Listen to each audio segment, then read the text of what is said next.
Parang sa Pilipinas si anak ko. Umupo ba dyan sa harapan ng tindahan ng pasalubong habang kumakain ng ice cream. Natawa na lang yung tindera dyan. Tinuro si anak gamit nguso na nakangiti.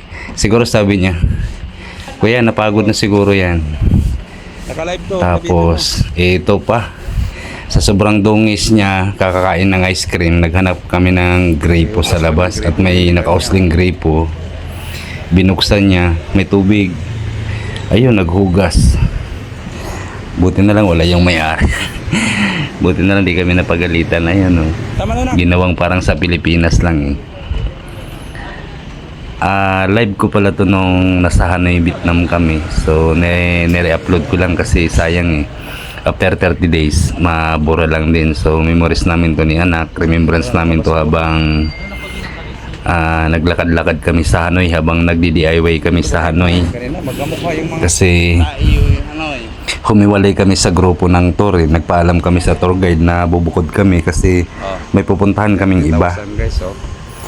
Balikan namin yung 30,000. pinamili ni anak na pasalubong doon sa tindahan ni Ate Ha na pinuntahan nila nung umaga, pero dahil tinawag ko sila nung tanghali dahil sabay kami mag-lunch, so iniwan muna nila.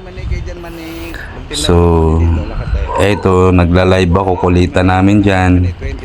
Naalala ko parang ang sarap magtinda ng mani dito. Galing pala kami dito sa ano guys, sa may St. Joseph Church sa may Hanoi, na pang third destination sa detour city tour Hanoi namin. Then galing kami dun sa simbahan, naglakad na lang kami, nagpaalam kami sa guide na hindi na muna kami sasama kasi may puntahan nga kaming iba. Then from St. Joseph, malapit lang naman yung pupuntahan namin, yung tiningnan ni anak sa Google Map, na sa mga 10 to 15 minutes na lakad lang. So sabi ko maglakad na tayo, maganda naman view. So isa din to sa tourist spot ng Vietnam guys, yung makita nyo yung lake, West Lake yata ang tawag dito. Marami ding namamasyal dito. So kamukha talaga siya ng wildlife o parang sa Vietnam. Pero parang sa wildlife sa Quezon City kasi mapuno, may mga upuan. Kung magjowa kayo, sarap nga mag-date-date dito. Sarap sana magtambay-tambay dyan, mag-picture-picture kasi medyo nagmadali kami. Kasi after namin makuha yung pinareserve ni anak na mga pasalubong, hahabol kami sa grupo namin kung saang destination sila nandoon. Doon kami susunod, mag-grab na lang kami. So nag-enjoy naman kami sa kakalakad dyan. Ayan, maganda naman view. So karamihan tao dyan, mga turista din, iba-ibang lahi, mga foreigner.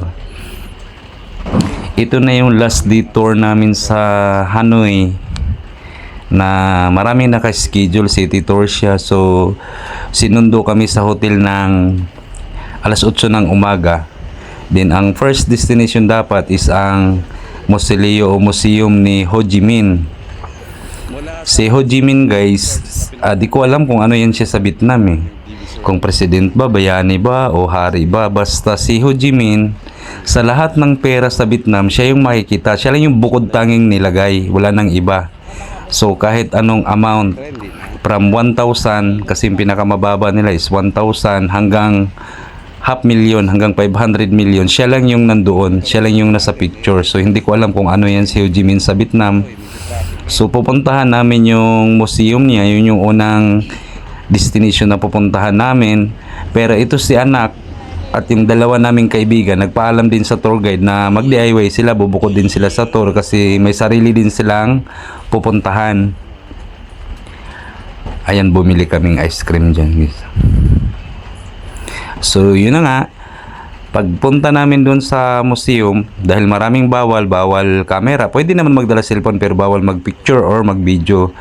Bawal din lighter, bawal din sigarilyo, bawal vape, bawal malaki na bag. So anong nangyari, di na ako sumama sa loob, nagpaiwan na ako sa parking para hawakan ko yung bag dahil may sigarilyo at lighter nga din akong dala. Mabilis lang naman sila doon, siguro after 1 hour nakalabas na. The next destination namin is pupunta kami sa Divisoria ng Vietnam. Nakalimutan ko kung ano tawag doon eh. Balikan nga pala natin si Ho Chi Minh. Sa nakakaalam guys kung sino si Ho Chi Minh ng Vietnam, kung ano siya, kung president ba siya, bayani or hari ba siya, basta kilalang tao siya sa Vietnam. Kung alam mo kung ano, paki-comment na lang. So, sabi ng tour guide, ang next destination namin is pupunta kami sa parang Divisoria ng Manila. Mamili na ng pasalubong kasi last day na nga namin. Then, yun nga, pumunta na kami doon sa parang Divisoria. Pagpasok namin, kamukha talaga siya ng Divisoria. Kamukha talaga siya ng Divisoria Mall.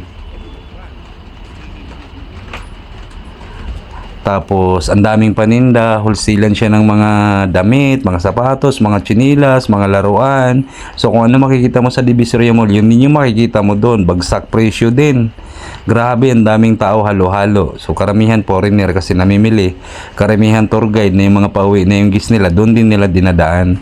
Din nagpaalala nga yung tour guide na mag-ingat kasi ang dami rin doon mandurokot. May mga manloloko din. Mag-ingat sa presyo, mag-ingat sa sukli, bilangin talaga yung sukli.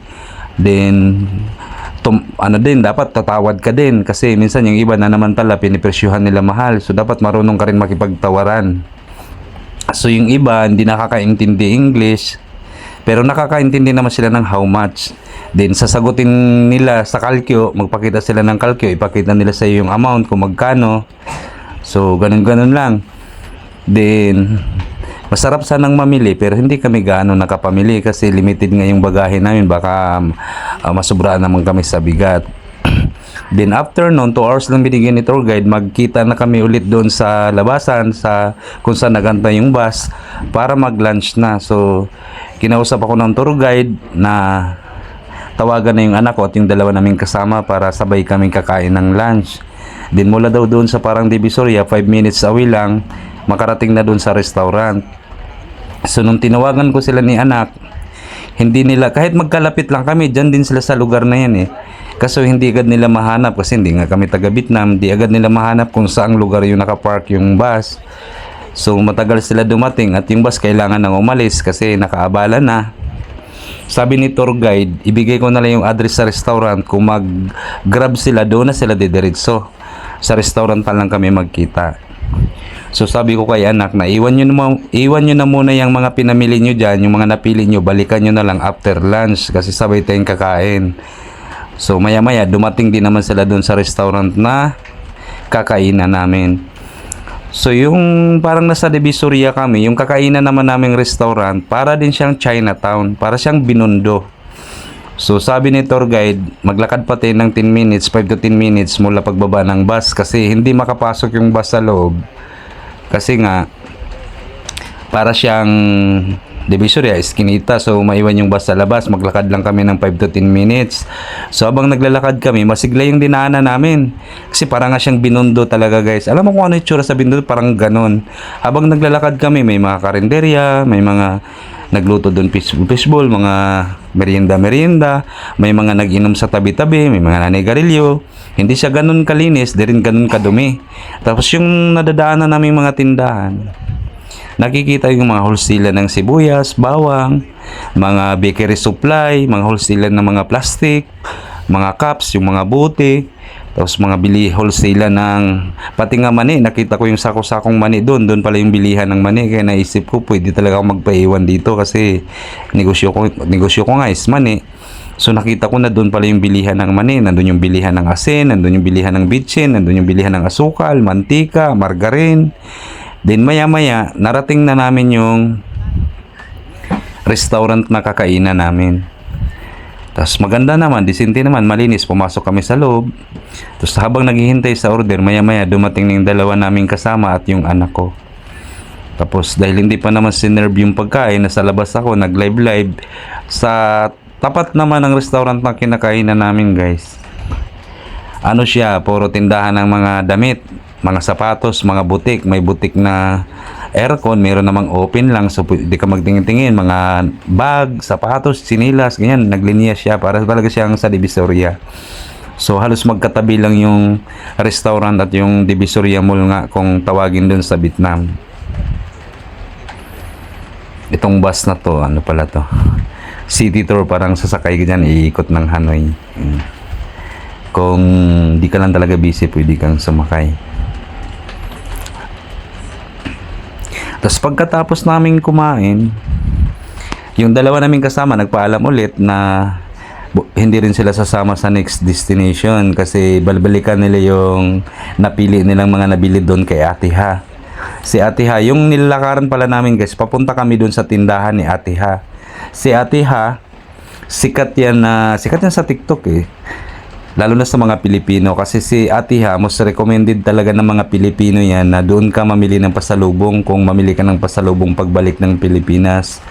Kasi si Ate Ha, ang gaganda na ng mga quality ng paninda niya, ang mumura pa. Hindi ka pa nga tumatawad, nagbibigay na siya ng discount.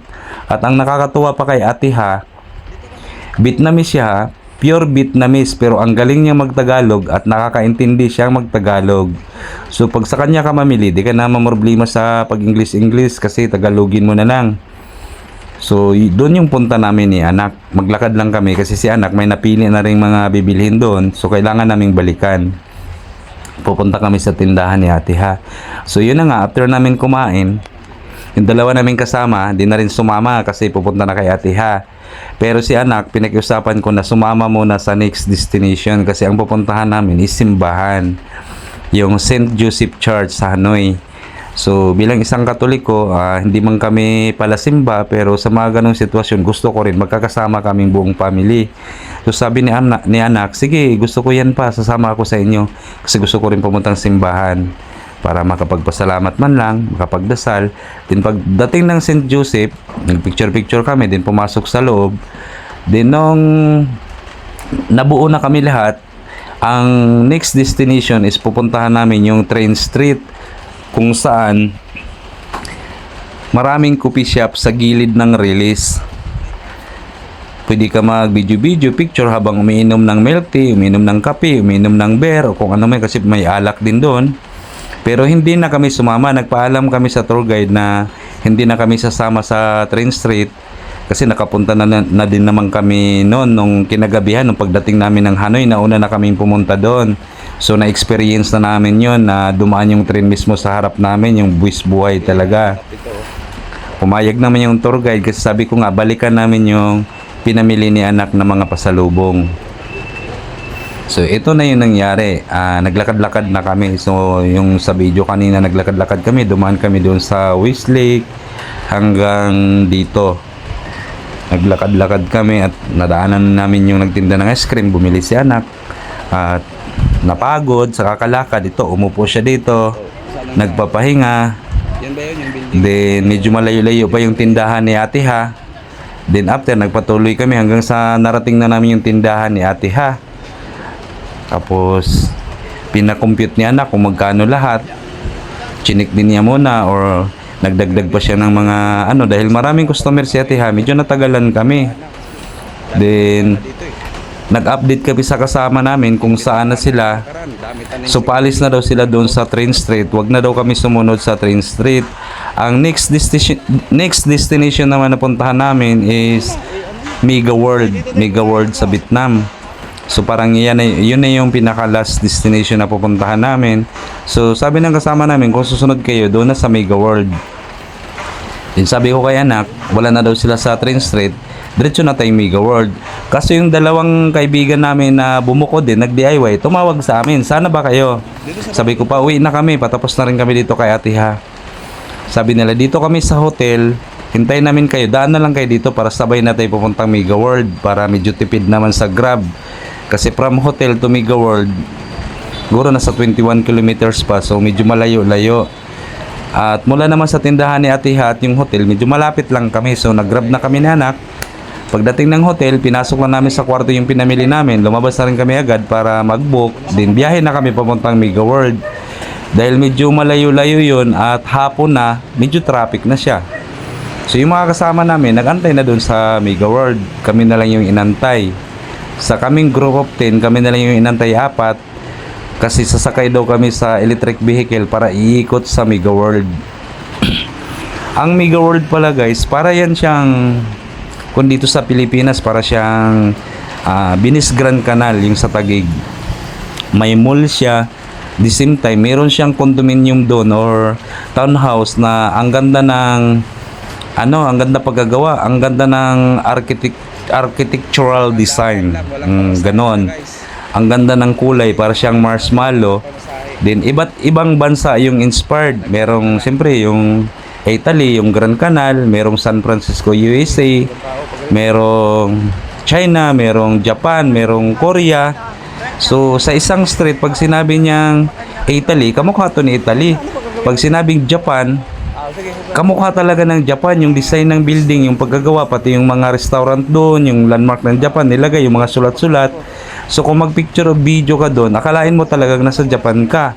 Din sa next naman, doon sa Korea, ganun din, parang Korea ang pig din. Ginalingan talaga nila pagkagawa. Hindi yung tipong mima-mima lang o gaya-gaya lang. Pag sinabing bansang Korea to, sa isang street na yun, tingnan mo, lahat ng restaurant doon, Korean, lahat ng mga design o sulat, Korean din. Ang problema, pagdating namin doon, ulan-bon. Umuulan na umaambon. Di naman siya ganun kalakas, pero nakakabasa. Kaya pagdating namin, sumakay na agad kami ng electric vehicle para ikutin nga. Kasi malawak yun guys eh. Ilang hektarya yun. Ang ganda talaga. Ano siya? Parang townhouse na condominium na ang gaganda ng pagka-design. Kung mayaman ka nga lang, sarap bumili doon. Kaso bawal naman daw bumili ang ano doon kung hindi ka lokal. Dapat parang 3 years empleyado ka muna ng Vietnam bago ka makabili ng ganon. So ang ganda talaga, nakakamangha. Habang umiikot kami, hininto kami ng yung e-trike driver kasi di na kami bumaba dahil maulan naman. Mambo, nag-video na lang kami. Ang ingay namin, tawanan kasi maulan, binidyuhan na lang namin. Ako, nag-live nga ako nung time na yon. Pero yung mga kasama ko, nag-video na lang instead na mag-picture. Tapos lipat na naman kami, tawanan kami, sigawan, what country next? Pag sinabing China, ayun, dadating na naman kami sa China. Tapos biruan, ay maulan pa rin sa China. Same weather siya ng Japan na maulan din. Lipat na naman kami sa Korea. Ang ganda, parang Korea nga talaga. Sayang lang, di talaga kami nakapicture. Doon lang kami walang picture. Kasi hindi na nga kami bumaba. Dahil kung bababa kami, mabasa kami sa ulan. So inikot namin, ilang bansa din yon na iba't ibang bansa inspired nga siya. China, Korea, Japan, Germany, US, parang ganon. So hanggang sa naikot naman namin yung lugar, nakita ko. Doon ako believe na grabe, ang ganda. Ang Vietnam kasi pag gumaya o gumawa ng mga design na parang Bali inspired, Japan inspired, talagang ginalingan nila. Hindi katulad sa atin na pupunta ka sa mga tourist spots, sa mga campsite, sabi Bali inspired daw, pero pagdating mo doon, Diyos ko po. Pero okay na rin mag picture. Pero iba talaga doon sa Vietnam. Maganda pagkagawa. So ito na nga guys, dumating na yata kami dito. Ay hindi pa. Habang naglalakad pa rin kami nito papunta sa tindahan ni Ate Ha, may nadaanan kaming mga nagtitinda ng gems pala, yung mga ruby, emerald, pero mga legit, ang ganda. Kaso medyo mahal lang. Kaso hindi marunong mag-English tong tindera, di nakakaintindi ng English. Gamit lang kami translator. Ayan, ang gaganda guys, oh. Mga bato talaga na ano yan. So, dyan din nakukuha sa Vietnam yan. Ang gaganda.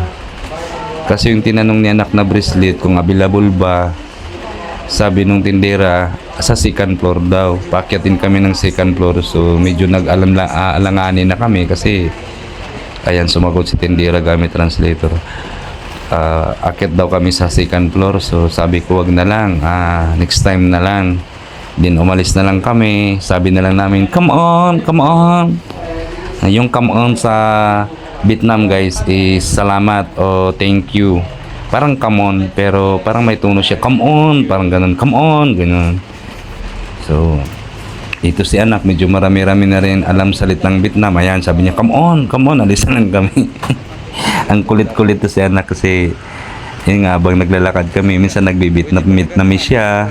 Marunong siya bumati ng hi, ano yata yung hi, Xin chào, hi, ganyan. Tapos yung excuse me, Sing loy, ganyan. So after nun, lumabas na kami, naglakad na kami. Ayan na, dito na kami sa tindahan ni Ate Hayata. So, yun lang guys. Ito, city tour nga pala namin to. So, yun yung ganap. So, kung sakaling mag-tour din kayo, pwedeng may ganun ng ano. Pero kung kaya nyo naman magdi-DIY, mas maganda DIY kasi katulad sa amin sa tour, ito na, dumating na kami sa tindahan ni Ate Ha. ano kasi siya, kumbaga marami kayong mapupuntahan, wala nang gastos halos, pero minsan limited yung oras. Pag sinabing 2 hours, 2 hours lang kayo kasi pupunta pa kayo sa iba. So kung ako siguro, kung sakaling babalik ako dito, mas gusto ko na DIY. Dahil marami pa kaming mga gustong puntahan na hindi namin napuntahan. Dahil sa ganitong sitwasyon kami, medyo naghahabol talaga kami sa oras. Kasi sa daming ang schedule na sunod-sunod na pupuntahan. Medyo nakakapagod talaga. Kaya sabi ko sa inyo, hanggat bata pa kayo, gumala na kayo. Kasi kung may edad na kayo, naku, tamad na kayo. Gusto nyo lang matulog na lang doon sa hotel or sa bus, magpaiwan na kayo. Lalo na ganito may lalakad-lakarin pa. Kaya ulitin ko, hanggat bata pa kayo, gumala na kayo guys. Huwag nyo na hintayin na mayroon na kayong rheuma, arthritis. Dahil kung may lakarin ng konti, may akyatin ng konti, Kuya, may mga nakikita talaga akong ganyan na naririnig ko na ayaw na nila, doon na lang sila. So sayang yung binayad nyo sa tour na hindi nyo na-i-enjoy. So dapat bata pa, gumala na, bata pa, mamasyal na hanggat kaya. Huwag nyo na hintayin kailan kayo tumanda, nasa bus pa lang kayo, antok na kayo, di nyo nakikita yung ganda ng view, di nyo nakikita yung ganda ng paligid kasi mas gusto nyo, natutulog na lang. Diba? Tsaka sa mga ganito paggalaw, katulad yan, maya-maya kayo akyat baba ng bus, lakad, ganito ganyan. So marami akong narinig na sinabi nila na sana ginawa natin to nung bata pa tayo. Kasi nung namasyal sila, retired na, senior na, 65 na, so wala na. So marami akong narinig na ganyan na sana ginawa natin to nung bata pa tayo. 'Di ba? Kaya hanggat kayo guys, hanggat may pagkakataon, hanggat kaya ninyo gumala ng bata pa, gumala na kayo. Kaya ako sa mga anak ko, yun yung sinabi ko sa nila maiksi lang yung buhay, i-enjoy nyo. So mga bata pa lang sila, sinanay ko na sa gala. Kasi masarap talagang gumala, masarap mamasyal. Kaya sabi ko sa kanila, ipagpatuloy lang nila yan. Dahil masaya, mag-ipon sila ng mga masayang alaala. So yun lang guys, bye.